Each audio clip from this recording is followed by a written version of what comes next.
ഇറാനിൽ അതിശക്തമായ ആക്രമണം നടത്താൻ അമേരിക്കയുടെ വിമാനവാഹിനി കപ്പൽ ഇറാന്റെ അടുത്ത ഭാഗത്തേക്ക് നീങ്ങിക്കൊണ്ടിരിക്കുകയാണ്. പക്ഷെ ഇതുവരെ അമേരിക്കയുടെ ഈ വിമാനവാഹിനി കപ്പലിന്റെ വ്യക്തമായ വിവരങ്ങൾ ഉണ്ടായിരുന്നുവെങ്കിൽ ഇപ്പോൾ അത് ഓഫ് ചെയ്തിരിക്കുകയാണ്. അതായത് എല്ലാ കപ്പലുകളിലും ഉപയോഗിക്കുന്ന ഒരു സംവിധാനമാണ് AIS എന്നറിയപ്പെടുന്നത്. അതായത് ഓട്ടോമാറ്റിക് ഐഡന്റിഫിക്കേഷൻ സിസ്റ്റമാണ്.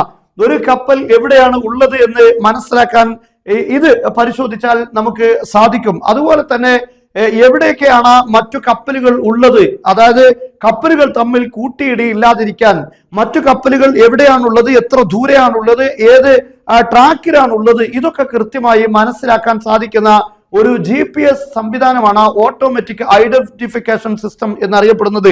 എന്നാൽ ഇറാനോട് അടുത്ത ഭാഗത്തേക്ക് എത്തുന്നതോടുകൂടെ അമേരിക്ക ഇപ്പോൾ ഇതിന്റെ ആ സംവിധാനമെല്ലാം ഓഫ് ചെയ്തിരിക്കുന്നു എന്ന വിവരം വരുന്നു. അതായത് AIS-ൽ തിരയുമ്പോൾ അമേരിക്കയുടെ ഈ വിമാനവാഹിനി കപ്പലിനെ കണ്ടെത്താൻ സാധിക്കുന്നില്ല എന്നാണ് നമുക്ക് മനസ്സിലാക്കാൻ സാധിക്കുന്നത്. എന്തായിരുന്നാലും എത്തുന്നതിന് മുമ്പ് തന്നെ ഇറാൻ ആക്രമിക്കുമോ അല്ലെങ്കിൽ ഇറാൻ അതിനെ ട്രാക്ക് ചെയ്യുമോ എന്നതായിരിക്കും അമേരിക്ക ഇത് ഓഫ് ചെയ്യാനുള്ള കാരണം.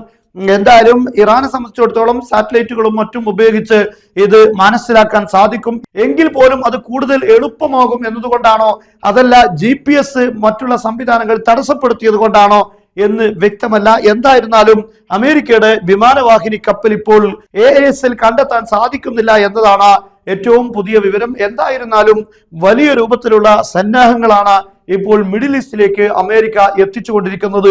എന്താണ് സംഭവിക്കാൻ പോകുന്നത് എന്ന കാര്യം ഇപ്പോഴും ആർക്കും പറയാൻ പറ്റാത്ത വിധം വലിയ പ്ലാനുകളാണ് ഇറാനകത്തും അതുപോലെ ഇറാനുള്ളിലും അതുപോലെ അമേരിക്കക്കകത്തും നടന്നുകൊണ്ടിരിക്കുന്നത് എന്നത് വ്യക്തമാണ്.